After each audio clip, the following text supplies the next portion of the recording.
यजुर्वेद का 33वां अध्याय, मंत्र संख्या 87, महर्षि दयानंद कृत वेद भाष्य। इसके ऊपर हम विचार करेंगे। मंत्र है हृदक इत्था समर्त्यः शशमे देवतातये यो नूनम मित्रा वरुणौ अभिष्टये आचक्रे हव्यदातये।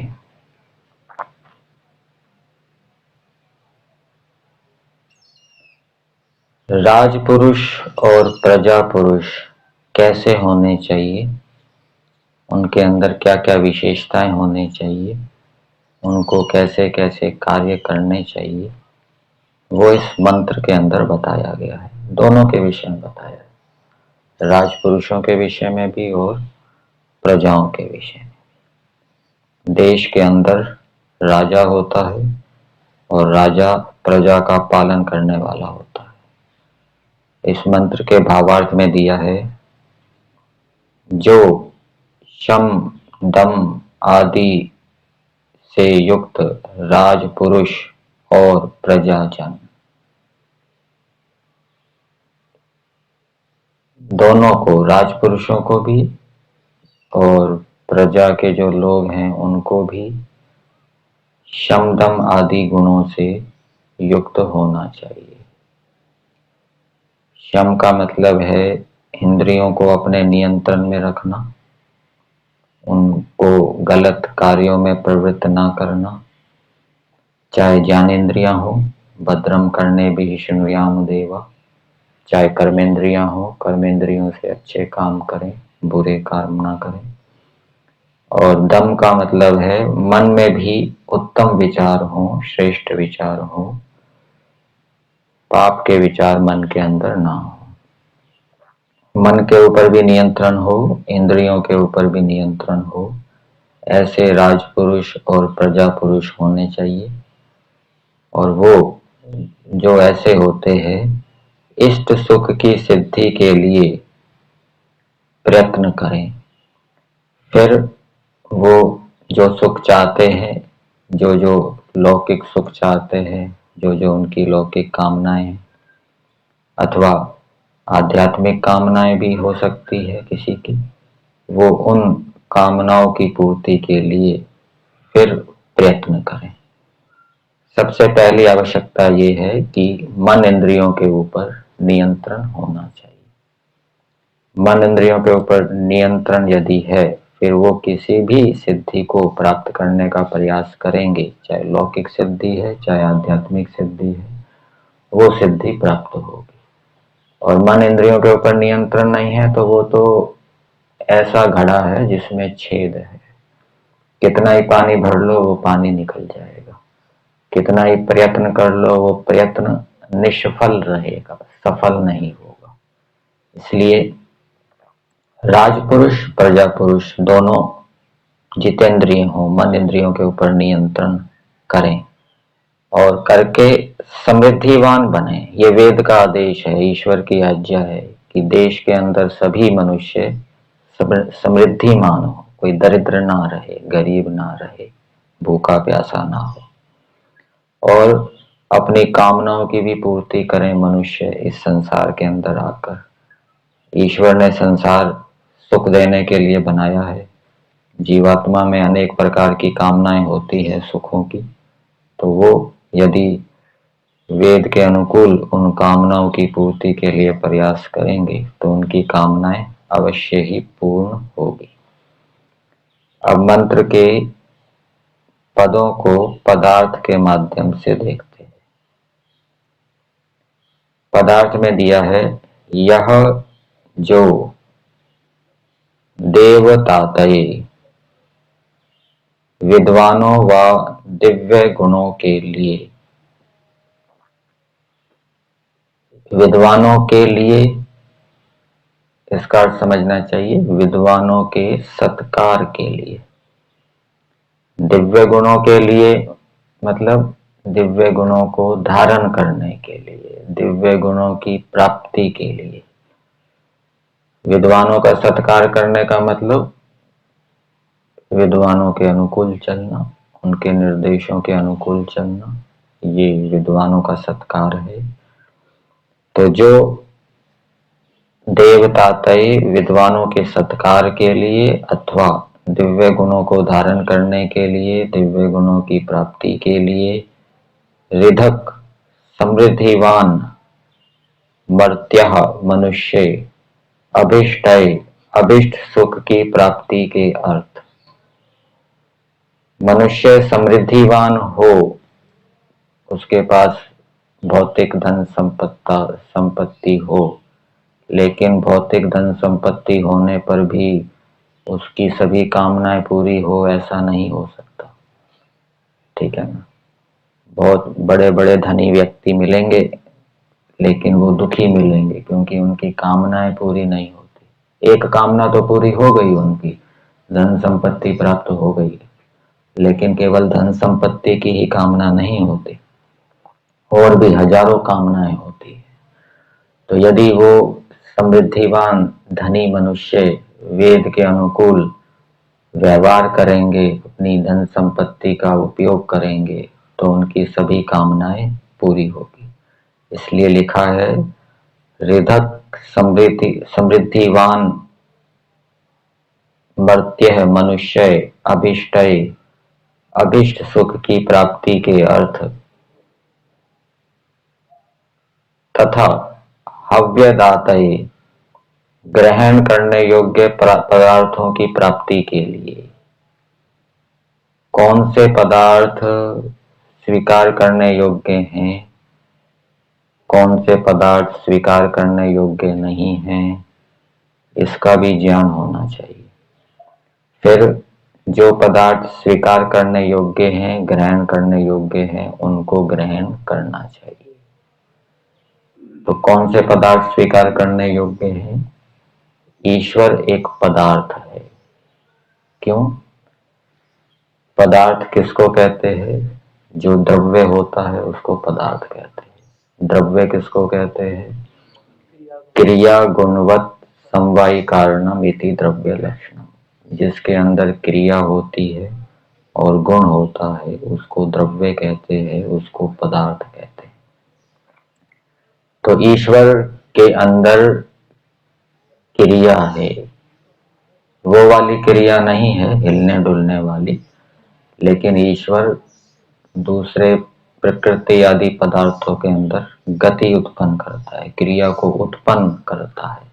स्वयं के अंदर क्रिया नहीं है, स्वयं स्थिर रहते हुए दूसरे पदार्थों के अंदर क्रिया को उत्पन्न करता है। इसलिए परमेश्वर को क्रियावत कहा गया है, क्रिया वाला कहा गया है। और गुण वाला तो है ही, परमेश्वर में अनंत गुण है, आनंद है, विद्या आदि है। तो ईश्वर एक ग्रहण करने योग्य पदार्थ है। ईश्वर को ग्रहण करना चाहिए, ईश्वर को स्वीकार करना चाहिए। ईश्वर को स्वीकार करने का मतलब क्या है? ईश्वर के गुण कर्म स्वभावों को स्वीकार करना चाहिए। ईश्वर के गुण कर्म स्वभावों को स्वीकार करने का मतलब उनको अपना बनाना चाहिए। स्व का अर्थ क्या होता है? अपना, उनको अपना करना चाहिए। अपना करने का मतलब क्या है? ईश्वर के गुण कर्म स्वभावों को धारण करना चाहिए। ईश्वर न्यायकारी है तो हम भी न्यायकारी बने। ईश्वर आनंदित हर्षित रहता है तो हम भी आनंदित हर्षित रहें। ईश्वर विद्वान है तो हम भी विद्वान बने। ईश्वर पुरुषार्थी है तो हम भी पुरुषार्थी बने। और ईश्वर के गुण कर्म स्वभावों को धारण करने से क्या होगा? क्या लाभ होगा? क्या लाभ होगा? पहले भी बताया था, ईश्वर के गुण कर्म स्वभावों को धारण करने से, ईश्वर के गुण कर्म स्वभाव ईश्वर का शुद्ध स्वरूप है। भर्गः गायत्री मंत्र में बताया है, वो कलेशों को भस्म करने वाला है। तो ईश्वर के गुण कर्म स्वभावों को धारण करने से हमारे अविद्यादि क्लेश भस्म होंगे।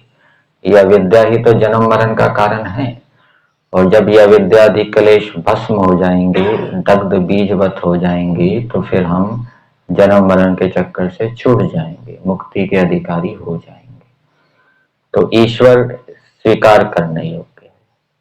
फिर और क्या स्वीकार करने योग्य है? ईश्वर के अतिरिक्त और कुछ है स्वीकार करने योग्य? हम जीवन यापन के लिए अनेक पदार्थों का स्वीकार करते हैं, भोजन को स्वीकार करते हैं, पानी को स्वीकार करते हैं, और भी दूसरे व्यक्तियों का सहयोग ले रहे हैं, उनको भी स्वीकार कर रहे हैं, किसी को सेवक के रूप में रखते हैं, उनको भी स्वीकार कर रहे हैं।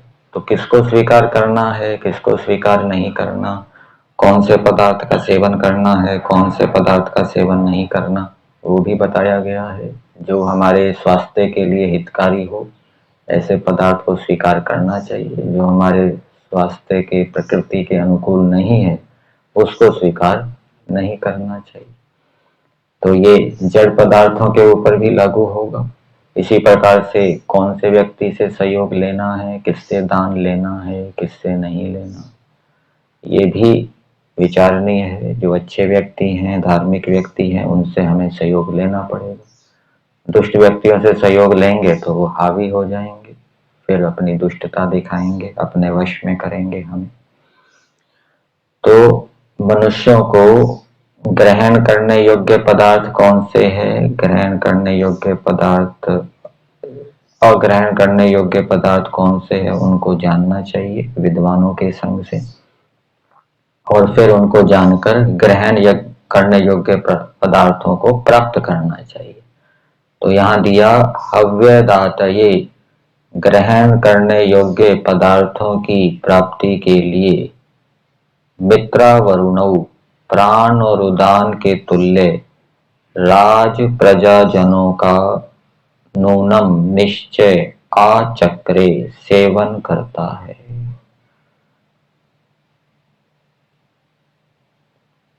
तो जो व्यक्ति दिव्य गुणों की प्राप्ति के लिए, विद्वानों के सत्कार के लिए, अभिष्ट इच्छा, अभिष्ट कामना की पूर्ति के लिए और ग्रहण करने योग्य पदार्थों की प्राप्ति के लिए राजा और प्रजाजनों का सेवन करता है।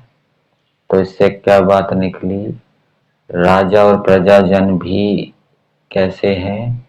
वो जानने वाले हैं, वो कौन से पदार्थ ग्रहण करने योग्य हैं, कौन से पदार्थ ग्रहण करने योग्य नहीं है, वो जानने वाले होने चाहिए राजा और प्रजाजन। अर्थात वो विद्वान होने चाहिए, विद्या से युक्त होने चाहिए और दिव्य गुणों से युक्त होने चाहिए, उत्तम गुणों से युक्त होने चाहिए। तभी तो उनका सेवन करने से जो सेवक है वो भी उत्तम गुणों की प्राप्ति करेगा। तो राजा और प्रजाजनों को उत्तम उत्तम गुणों से युक्त होना चाहिए। भावार्थ के अंदर शम दम आदि लिया है, तो आदि से और भी जो उत्तम उत्तम गुण हैं, धैर्य है, पुरुषार्थ है, परोपकार है, सहन शक्ति है, दयालुता है, आदि आदि, वो भी गुण लेने चाहिए। तो ये राजा और प्रजाजन उत्तम उत्तम गुणों से युक्त हों। और उनकी क्या विशेषता होनी चाहिए? वो प्राण और उदान के तुल्य हो, प्राण और उदान के तुल्य। यहाँ पर वो जो उपमावाची शब्द के किस में तुलना है वो नहीं दिया, जैसे अन्यत्र दिया है ईश्वर कैसा है, प्राण उदान के समान। एक शब्द और जोड़ा है, क्या? प्रिय। इतना नहीं दिया, प्राण, ईश्वर कैसा है, प्राण उदान के समान। ये व्यक्ति गाय के समान है। क्या समानता है? सरल है। ये व्यक्ति गधे के समान है। क्या? मूर्ख है। तो यहाँ पर क्या दिया? प्राण और उदान के तुल्य, इतना ही दिया। तो एक शब्द और जोड़ना पड़ेगा, प्राण और उदान के तुल्य प्रिय हो। जैसे हमको जीवन प्रिय होता है वैसे ही ये राजा और प्रजा पुरुष भी प्राण और उदान के समान प्रिय हों। और प्रिय कब होंगे? प्रिय कौन होता है और अप्रिय कौन होता है? जो हमें अनेक बातें सिखाता है, अनेक विद्याओं को देता है, हमारी कामनाओं को पूरा करता है, हमें सुख देता है, वो हमें प्रिय होता है। जो हमें दुख देता है, हमारे कष्टों को दूर नहीं कर सकता, अपितु हमारे कष्टों को बढ़ाता है, वो अप्रिय होता है। तो राजा प्रजाजनों के अंदर बहुत अधिक देने का सामर्थ्य होना चाहिए, देना भी चाहिए, जिससे कि वो सबके प्रिय बने। ठीक है। कुछ राजा भी प्रिय होते हैं, कुछ राजा प्रिय नहीं होते। कुछ प्रधानमंत्री मंत्री ऐसे होते हैं वो प्रिय होते हैं, वो बहुत सेवा करते हैं। ठीक है ना। और कुछ प्रधानमंत्री मंत्री ऐसे होते हैं वो अपने परिवार को बढ़ाते हैं, वो प्रजा का ध्यान नहीं रखते। तो ऐसे प्रधानमंत्री मंत्री प्रिय नहीं होते, वो कैसे होते? अप्रिय होते। इसी प्रकार से मनुष्यों के अंदर भी, प्रजाओं के अंदर भी कुछ विद्वान, कुछ डॉक्टर, कुछ और दूसरे क्षेत्र के वैज्ञानिक प्रिय होते हैं, क्योंकि वो बहुत अच्छा काम करते हैं, उपकार का कार्य करते हैं, सेवा का कार्य करते हैं। और कुछ ऐसे होते हैं डॉक्टर, वो बस पैसे कमाने के लिए डॉक्टर बनते हैं। कुछ व्यक्ति सेवा करने के लिए बड़ी प्रेम से वो सेवा करते हैं, चिकित्सा करते हैं, और जो रोगी होता है वो प्रसन्न हो जाता है इनकी सेवा से, वो रोगियों के प्रिय हो जाते हैं। और कुछ डॉक्टर ऐसे होते हैं वो कोई सेवा की भावना नहीं है, बस पैसे कमाने के लिए, फिर वो रोगियों के प्रिय नहीं हो जाते, रोगियों के वो अप्रिय हो जाते। तो राजा और प्रजाजन दोनों प्राण और उदान के समान प्रिय हो, और जब कोई मनुष्य इनका सेवन करेगा तो इनके अंदर, राजा प्रजाजनों के अंदर जो विशेषताएं हैं वो विशेषताएं उसके अंदर भी आएगी, क्योंकि संगति का प्रभाव पड़ता है। अहिंसा प्रतिष्ठायाम तत्सन्निधौ वैर त्याग। फिर आगे दिया है वह जन। तो जो मनुष्य ऐसे राजा और प्रजाजनों का सेवन करता है उसको क्या उपलब्धि होती है? वह जन इत्था, इस उक्त हेतु से शशमे, शांत, उपद्रव रहित होता है। तो जो मनुष्य विद्वान, उत्तम गुणों से युक्त, परोपकारी आदि स्वभाव वाले मनुष्यों का सेवन करेंगे तो वो भी क्या है? शांत, उपद्रव रहित होंगे। और इसके विपरीत कोई पापी, दुष्ट व्यक्ति, गुणहीन व्यक्ति का सेवन करेंगे तो वो अशांत और उपद्रवों से युक्त होंगे। तो मंत्र का संदेश मनुष्यों के लिए ये है कि मनुष्य उत्तम उत्तम गुणों से युक्त हो, सबके प्रिय बने, समृद्धिशाली बने, और अपनी कामनाओं को धर्म पूर्वक पूरा करें, और इस प्रकार से वो संसार के अंदर शांत, उपद्रव रहित रहें, अशांत ना रहें, दुखी ना रहें। ऐसा परमेश्वर चाहता है। क्यों चाहता है? क्योंकि परमेश्वर सबका पिता है। पिता यही चाहता है कि उसकी जो संतानें हैं वो शांत हो, प्रसन्न हो।